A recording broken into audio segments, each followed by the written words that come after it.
Hello and welcome to the Film Ireland podcast. In this episode, I speak to Cowtown Pictures producer John Wallace. John was Ireland's producer on the move at the Cannes Film Festival, which took place online in June. His latest film, Rialto, originally screened at the Galway Film Flat. Rialto was released across Irish cinemas on October the 2nd and in Dublin once cinemas reopen.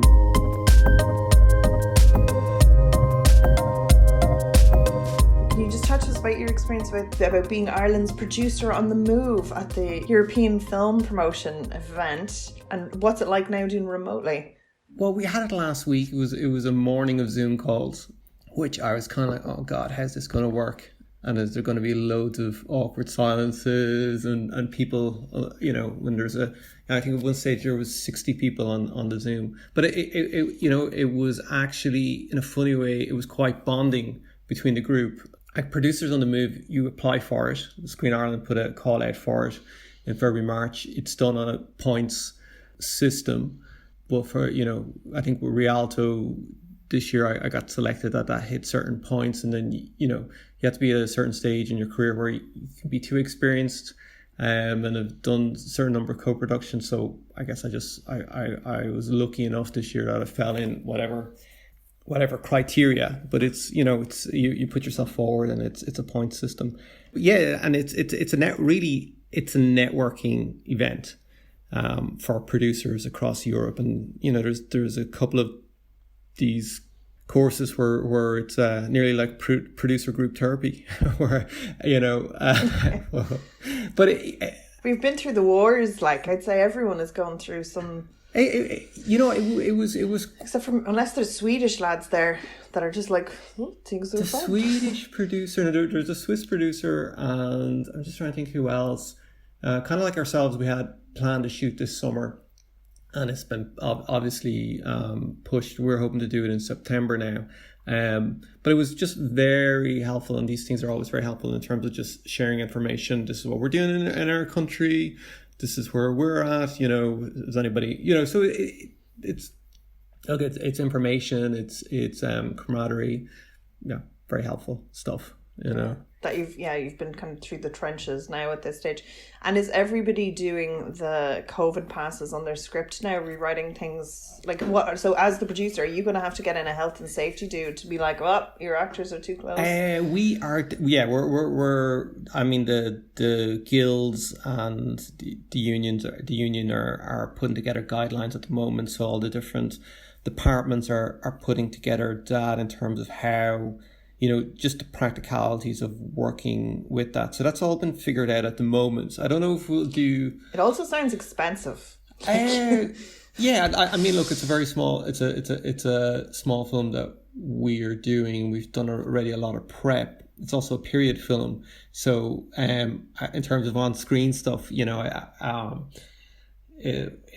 not like contemporary, where it's going to have an impact on it. So... Let's see. I'm optimistic. Yeah. I feel like we're going to figure things out. And there's a lot of smart people working away at this at the moment. And look, the community spread at the moment, as we're talking, is down incredibly low. So, like, it might be hard if you're not flying anyone in, are you? We are, but we'll probably have to do some self-isolation. I mean, look, we're not. Yeah. I mean, insurance seems to be the big issue at the moment. Yeah. But it's not just the film industry. Other industries are having this as well. So we will figure it out. Yeah, that's our job, isn't it? Yeah, and specifically yours mostly. Like it all kind of the book stops with you, really. Yeah. But no, it's interesting to see what will happen, and like hopefully as well. Like Ireland, just that's it. Like at the moment, the spread here is very low. I can imagine things kind of picking up and getting more or less back to normal, a bit more socially distanced. But I think probably a case of just self-isolating somebody when you're coming in and having the health and safety person on set. Yeah, and keeping an eye on things. And I think just being sensible, like we've a couple of crowd scenes. Maybe we put those at the end of the schedule. We've got a very good production manager, production designer. Our director Andrew is very practical. So it's and in a way, this downtime has given us a lot more prep time and time to talk and think about stuff, and how to figure it out. So, we've been prepping it away for a while. So hopefully that will bear fruit when we come to do it. So that is the secretive Andrew Legg project. Yeah. that we're not allowed to know about, but it sounds very interesting because this stuff is always very interesting. Andrew's great. No, it's set during World War II, and it's this alternative history science fiction story, fan footage. I love that. It's just mad, unique mashup of genre, done in Andrew's distinctive style. So. Yeah, because he is a very distinctive style. Yeah. Like, it's fabulous. Yeah. So I'm dying. That's one of the things that I'm dying to see, because he just creates these kind of interesting rounded worlds. Yeah. And I love the way he kind of investigates technology and character in a very beautiful and cinematic way. So I'm very much so looking forward to seeing what he has to offer. Ever since I think I saw the lactating automaton. Oh yeah, that's a good one. Yeah. Love that. That's a good one. Yeah. Yeah. And while we're chatting projects as well, if you can tell me a little bit more about Rialto ahead of it coming out. So that is written by Mark O'Halloran. That's Mark O'Halloran, a Scottish director. Peter Mackie Burns directed, who directed the lovely Daphne, and Tom Vaughan Lawler is the lead, and Tom Dane Carney is the co-lead with him. So it's got a great cast. Monica Dolan is in it. We shot it summer 2018. So it's just, the performances in it are fantastic. So Tom Vaughan Lawler plays a man who his father has recently died. He works in the port, and he's made redundant. So over a couple of days, he has a bit of a breakdown. He has a breakdown, and he becomes involved with this rent boy, who's played by Tom Dane Carney. So it's this story of a man kind of coming to terms with who he is, and struggling with identity and societal pressures. Exactly. Yeah. So all those lovely themes, like Mark is definitely not one to shy away from any heavy themes in his writing. He's brilliant. No, he does it in a very humane way to everybody. Anything that I've seen, like I loved Viva. Yeah. So my producing partner Alan Maher developed it with Mark. It's based on his stage play Trade.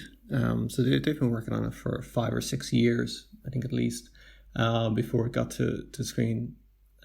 So a long process. I came in quite late in the day, relatively on the project. But yeah, I'm very proud of the film. I think it's very good. So just a bit about the practicalities of working. So yourself and Alan, what happens when the Perry are in the office or whatever, and a brilliant script comes in?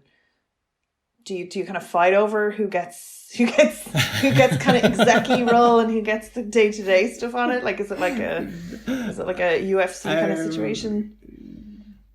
No, not at all. The way projects come to Alan and I, it's usually through one of our contacts, and we've got very, very different backgrounds but similar taste, and we like a lot of different material. So we usually we tend to agree on the material. So it's, and the way we do it, there's only so many projects that you can take on and that you can manage well, and so we tend to just naturally one of us will take the lead on the project for a certain period of time, and then the other person might come in when a certain amount of work needs to be done, or so it's a team effort, like a genuine team effort for it. So it'll depend on the relationship, who we've worked with before. I'm quite happy for him to take the lead on stuff, and I think Alan's quite happy for me to take the lead on stuff. So it's very collaborative, and it's it's just great having a partner in a sense that's just support, and fresh eyes when you need it sometimes.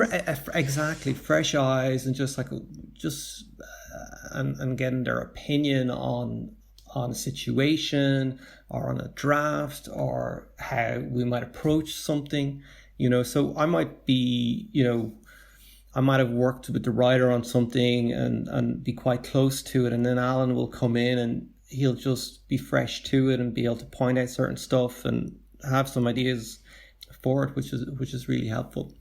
And it's just helpful in terms of bouncing stuff back and forth. I think having a producer partner it's been very, I have this company now with Alan, but I've also found that on other films I did before Cowtown, where I had a producing partner, it's been very, very enjoyable, first of all, and just more, I found it more productive, So just because there's so much, I guess as a producer, there's so much to cover and to know. And those films where I've had, I've worked with David Collins, with Cormac Fox, Alex Jones. Quite enjoyable doing those films together because you're in it together, Yeah, Cormac Fox, was he producer on the move last year? He was, yeah. Oh no, yeah, so you got to physically go to the sunshine. At least we have good weather at the moment. Yeah. Like, if you could just stand outside your back garden in a suit, Yeah. just buy a nice bottle of Bordeaux or something. Yeah, it's almost the same. Yeah, exactly. Walk around with your mobile up, yeah. Yeah. Talking about deals. Yeah. I don't know, like you're almost there.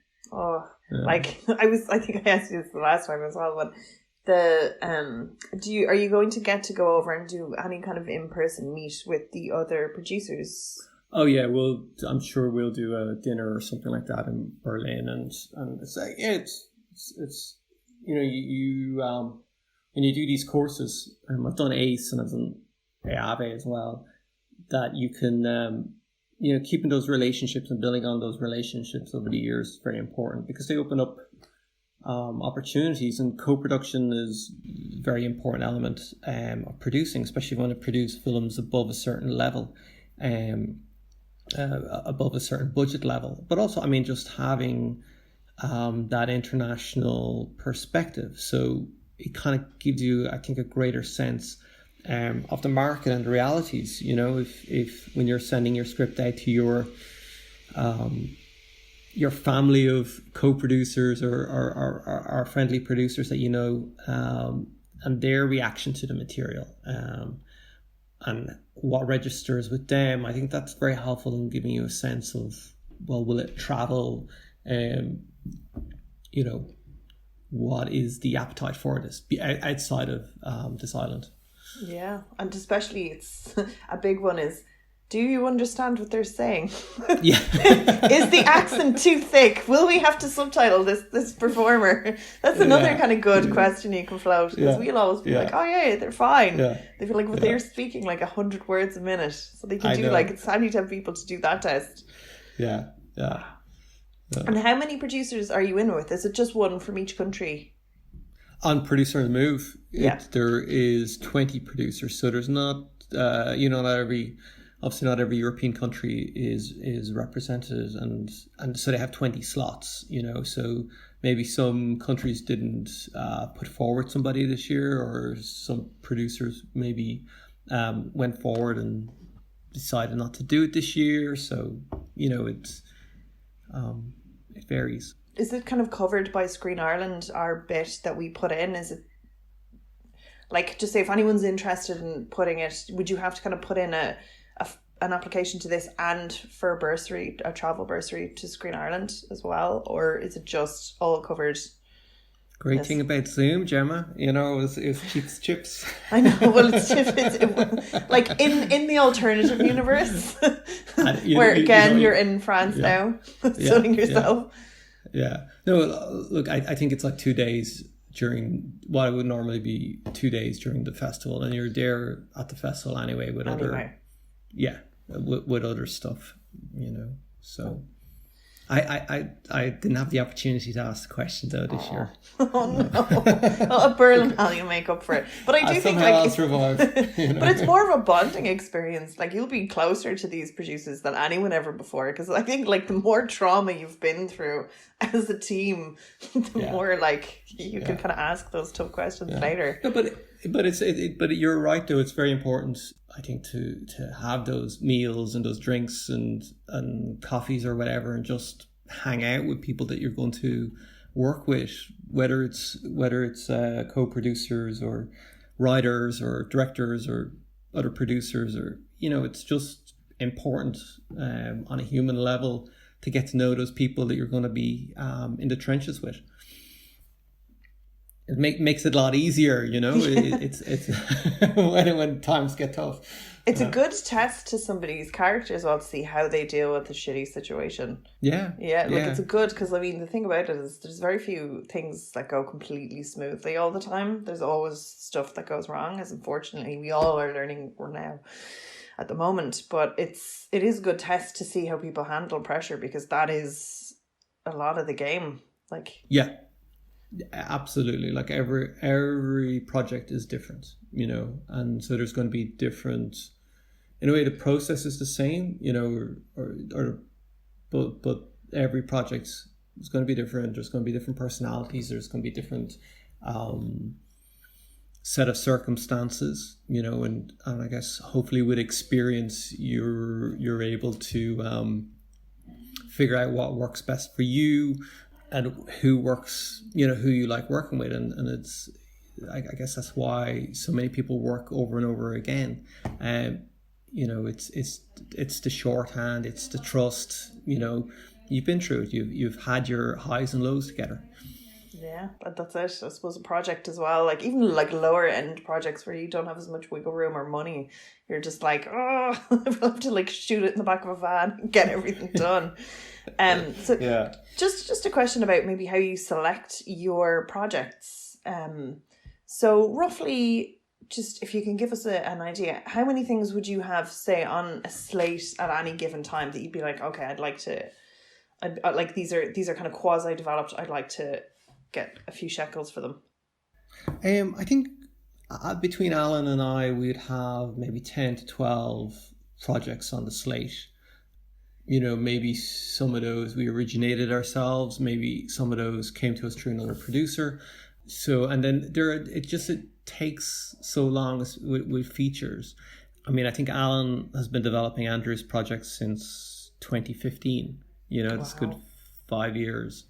So it just takes a while for things to mature and find its way. So what was the question again, Gemma? Sorry, how do you decide on projects to go on that slate? Like, what is it like? What do you have themes that you like, or? I think it's a mixture. I mean, we get two types of projects, right? We get not two types, but we get projects from writers that we know of, or we've approached, and they're just writer only. And then we get writer-director projects. So I think with the writer-director projects, it's do we like the filmmaker?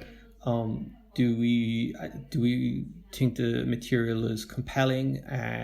Is it, do we understand, and are we a good fit for that filmmaker and that material?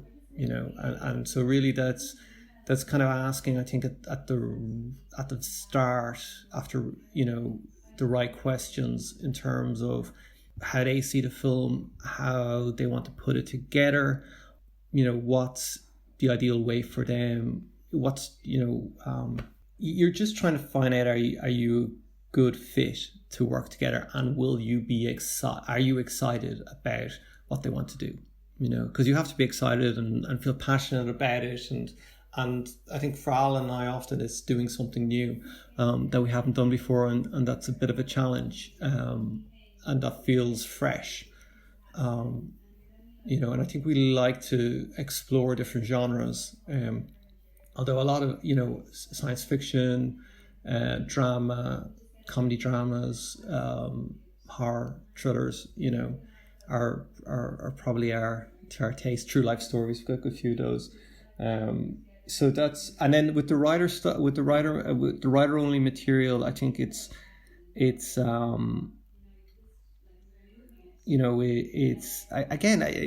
not far off the same process as with the writer director. Do we see the same thing? Are we excited by the material? And then I think we also look at, okay, can we raise the money for this project? Can we put this together? Is this realistic? Is this going to be something that we're going to be chasing for a long, long time? So we just try to be pragmatic as well about our choices, and then you're asking a question like who, you're asking all these questions at the same time, like who's the audience for this? How is that audience going to see it? And is the potential budget for this project so big that it doesn't match up with its potential audience? So if you were a Hungry Writer and Director team and they were like, we'd love to have you as a producer, we loved Rialto and we feel like there's similar themes in this, but it's like for a Me Too era, and then they'd give you a script, would it be better if the script was more fully formed, or if it was a short pitch treatment, your elevator pitch, your shorter pitch, or if they were like, oh look, we've actually put together a book, a lookbook, and like a kind of mood trailer and stuff? Like, how long do you like, or how far along do you like to kind of step into a project and guide it? I think it depends, but it's when a writer or director comes in with a very clear sense of the film they want to make, that's easier for us, because either we like it or we don't. You know what I mean? And and if we don't, that's cool, and we're just not a right match for that, but I think it's it's just easier when somebody comes in with something a little more fully formed and they've done that work, and they've done, whereas when it's not, we do get projects that of course that aren't fully formed, but the writer might have an overall sense of the tone and the subject matter and what they say, and then that can often change during the process, which is fine as well. Sometimes that it's better because, okay, well, we really liked that element of it, but you were struggling with it and it wasn't quite working, and this is a little bit different, but this works as in its own self. So there is no, if you're to come to us, I guess, with a project, there is no one way, we're producers, we have to be open to everything, and we're always looking for new material and new talent. That's part of the job. And what would be the best way to kind of grab your attention if you were a director? Say, this is my short film, it's in the same tone as the feature that I'm trying to pitch. Will you watch this? Because I know most places don't accept like full treatments or full like unsolicited scripts of things, or a piece of theatre that has a bit of a buzz around it that's in the same tone. Like, are they kind of more enjoyable things for you to consume than just being handed like a stack of paper? I mean, I like reading. So with a new writer though, it's or somebody you don't know, like it's just sometimes send me 10 pages of your writing and I can tell then straight away whether I like the style is for me or not. It's so subjective. It's so subjective. And then like watching shorts is always great. So it's just, I mean, ideas and projects can come from anywhere, so there's no one set way. I think, I've got emails going, okay, well, I have this project, just 2-line pitch, and I'll write back and go, okay, well, just send us a couple of pages and let me see, or I might go, look, I've got a project kind of similar or in that world already. We're not the right people for you. That's a safer kind of bet to say as well, to just be like, well, we're actually working on something of a similar theme, because people are like, well, I pitched my idea and then they stole it. Yeah. So it's better just to have that. No, because my friend, she's working for another company now, and she's like, people just keep sending me full-length scripts, and I was like, stop. Yeah. You know, like unsolicited emails, like, here's my script. They're like, yeah. Look, your focus and your priority is going to be on the projects that are already on your slate, you know, and you've only got so much bandwidth. So it's just, and I think for writers and directors, it's finding the producers that you get on with, that you feel you've got a shared taste with, and shared sensibility, that you like their taste, that you feel that there's going to be a respect and there, you know. And just tell me a little bit about your projects. So you've done a big array of projects. You've done kind of documentaries, period pieces, thriller things. Like you've a kind of a good mixed bag of projects that you've worked on. Between documentary and narrative stuff, like they're very different. And I presume that the demands on a producer are very different. Yeah, I mean, or would they be? Like I really like producing documentaries. I like doing fiction narrative films. I'd love to do TV. You know, we have some TV projects in development, and the exciting thing is being able to jump between those and maybe take some ideas or process from one and see, okay, well, could that work out, or some talent from one world and put it into another. I don't know. I guess I just have a wide variety of interests, you know. And in a way, with the documentaries, I kind of stumbled into it. In my first documentary that I did, my friends were looking for a producer, Keith Walsh and Joel Beardsworth, and they asked me to come on board as producer and produce it for their company. That was The Golan. The Golan. Yeah. So they have their film When All Is Ruined Once Again, and we have a podcast out about that too. So we'll slip that into the link in case anyone wants to find out a little bit more about them. It's a beautiful film. I mean, they're fantastic filmmakers and lovely people, and they kind of brought me into the doc world. You know, and I learned so much. I learned about the process and about the doc market and everything, but I learned a lot about Syria and the Middle East, and that was great. And then I did Showrunners with Des Doyle, which was just a great education in the world of TV and business of television. Yeah, he's like an encyclopedia of knowledge about, like, God, he's an interesting man to have a pint with and just grill, because he just knows everything. Yeah, he's great, and he's so passionate about it. He's so like that you need that passion, you know, and at the center of it. Two things couldn't be more different as well, because like in their sensibilities. So they're interesting types of documentaries to do. Yeah. But it's like Keith and Jill have a certain style and way and approach, and okay, it's and I'd seen the previous film, Children of Allah, which was gorgeous. So I had that. I knew their style and I had a sense of that. So it's just in that case, it was just giving them the space to do their thing and get on with it. You know, they're producers, you know, in their own right. Like, so, I mean, I was doing more the financial stuff at the end of it, and they were practically producing it. And then Des, it was just it was just a world I was really interested in knowing. And I knew Des a little bit from working as a crew member. And so it's just his passion and his determination to make it, you know. And then we had a fantastic editor called John Murphy on board. So that was just, it was, you know, ambitious in a different way. Oh, the access to some of the people in it are insane. If anyone has an interest in television programs from any angle, making them, learning about them, like it's just your go-to documentary. But that's Des. Like, Des went over to LA. I don't think he knew anyone, you know. And then he sat down with the first interviewee. I can't remember who it was, or even if they're in the final film.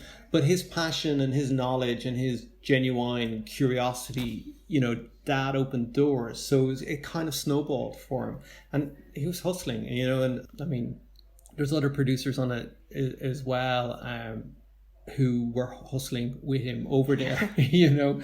So it's a team effort, you know. But very interesting. And then like your day-to-day work and stuff like that would be kind of more. So would you have been kind of like involved with some hustling? Would you have been involved with like, what is the day-to-day sort of task list do for like a to-do list on a project, like a documentary versus a drama? On a documentary, well, let's see. Right now we're finishing Emer Reynolds' documentary on Filling It. So that right now it's just overseeing the delivery of that to the financiers, just talking with Emer about, you know, what's left to be done, how it's going to be done, kind of just practical stuff with that, you know. Whereas maybe during the shoot, you know, Emer had a researcher with her and an archive person, so they were working quite closely. And every director is different, and every setup is different. So you just try and find your place within that. And sometimes the director needs you to work closer with them. Sometimes they have a team around you. So you just have to have an antenna to that. I just did a film in Northern Ireland, and there was 3 producers on it. And myself and one of the other producers were just kind of focused on closing the finance and, you know, preparing for the days ahead. And the other producer was on set with the director the whole time, just as a creative bent, you know, just managing the day-to-day on set and guiding through that. So actually there's 4 producers. The director is also a producer on it, and it was very strong. So it just varies. I kind of know this, but I don't, because it's not my background. But I think it's good for people to know. Like a producer, sometimes you guys have to pay for all the stuff, but you might not get the final drawdown of the film until certain things are delivered, but money has to go out. It's kind of like a hard financial system sometimes. That's true. Probably not the same with all different funding avenues. But like, do you know the way you have to have certain deliverables before you draw down on certain fundings? Like, I know it's like that for, like, it's like if I access different kind of arts funding as well.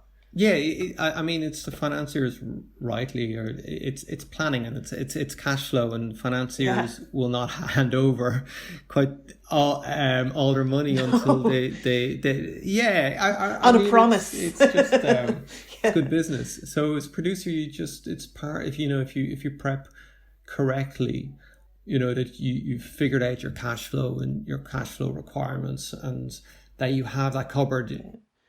But it's not easy because things are expensive and things pop up. I'm just saying directors need to appreciate that more. Yeah, I mean, stressful. Yeah, is what I've heard. I know, but we all have our own stresses, you know, and you know, a director has their stresses, and I think it's, you know, we as producers we appreciate the stresses everybody else is under, you know, and different department heads and different crew members and cast have their stresses. So it's trying to create an environment that is collegiate and that is fruitful for making stuff, you know. You try to plan as well as you can, and there's just going to be stuff that comes up that is going to throw your plans out of whack. That's just the way it is, you know. So I think having very open, honest conversations with your collaborators is how you deal with it. It's hard. Sometimes it's hard in the middle of it, because they're like, I want a crane shot and I want explosions, and you're like, you can't have a crane shot. But usually you've talked through it, or hopefully you've talked through it, and if you're listening, you understand where they are coming from, you know, and why they want it. So that if it's, you know, where they're coming from, it, like if they're asking for a crane shot, or, you know, it's I'd rather a director to be asking for stuff than not asking for it, you know. But because at least I know they're pushing, you know. I think good directors push. Yeah. No, but like if you've done the prep well, you know, and you're on the same page, okay, well, that crane shot is for this moment, or I need this, or that this is just the style we've established, you know, and you want a film that that feels coherent, you know, to say the least. Yeah. So there's usually a good reason why, you know, or you hope there's a good reason why. Okay, it's just interesting because I just think some of the mechanics are interesting because sometimes what producers do is a big mystery, especially like people in complete other sides of the process. I mean, I think at its basic level, it's you're in between the art and the money, you know, and nobody wants to make a film or a film or TV series or a doc that's not any good. You know, we're all set out to make the best possible, you know, within the limitations that we have, you know, and we'll never have enough time or money. So it's about how we prioritize that. And then that, I think, comes back to, well, you know, having those conversations about what is this, you know, what are we trying to say? What is the most important elements to this, you know? Yeah. But I need the crowd it tells an important story about the characters thing. That last quote was a lovely, I think a lovely... But also, yeah. You know, you have to ask. And I think you and I think a big mistake is just to say no. You know, like you ask for something and I say no.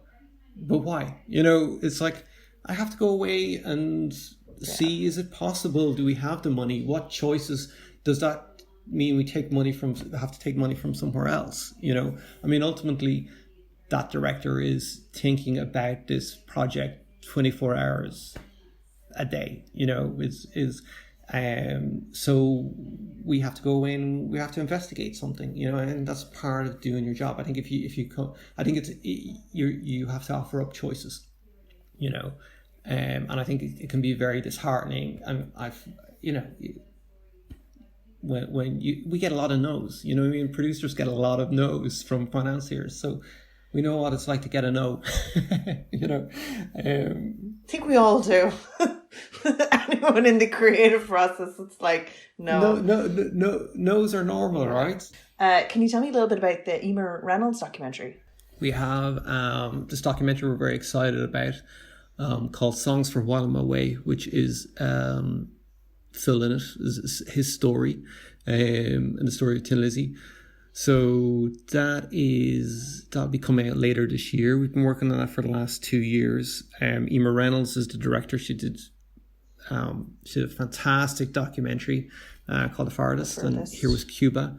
And she's well known as an editor, but she's a super talented director. So that's very exciting. I mean, we have a lot of access. We have a lot of access. We have all the songs, and we've been working with the estate on it, his estate. So it's very exciting. And actually, I'm going to ask you about getting footage, which is one of my friends who's a documentary maker. She was just saying it can be very expensive getting access to it is. like archives and things like that. Yeah. It is very expensive. So I'm just wondering, is there does his mum have stuff that she can give, or is it just a case of you have to license each clip and it costs a bomb? Well, we went down a couple of different routes. We're working with the record company and with the estate, so they had stuff. We made a call out for, you know, and they could obviously license. They agreed to license the songs to us, and you know, his daughters and his wife Caroline are in the film, which is fantastic. I don't think they've ever really spoken before. And then we made a call out to fans and for material and photos, and so we got some great footage in. Yeah, so there's and some super fans out there that have been really fantastic. So it's looking under every rock for material. So it varies. I mean, it's a relatively low budget production, although it doesn't look that way. I mean, it's got great production values and it's very polished. And then there's material there that people will have not seen before, you know. And it's probably a great sell as a producer because it has an inbuilt audience of people that will absolutely love to watch. Yeah, and I don't like all those There's fans. been very little done about him, you know, documentary wise. I mean, there was a documentary 2 years ago on Old Town, which was on RT, which was quite good. So, but there hasn't really been anything biographical done to this extent, and he's an Irish hero. He wrote amazing songs, and he broke down the doors for so many bands, you know. I had an interest in that, and I love Emer Owens. I love her stuff. She's fabulous. Thank you so much for chatting with us. That was very, very interesting. But no, thanks so much for chatting with us. Thanks, Gemma.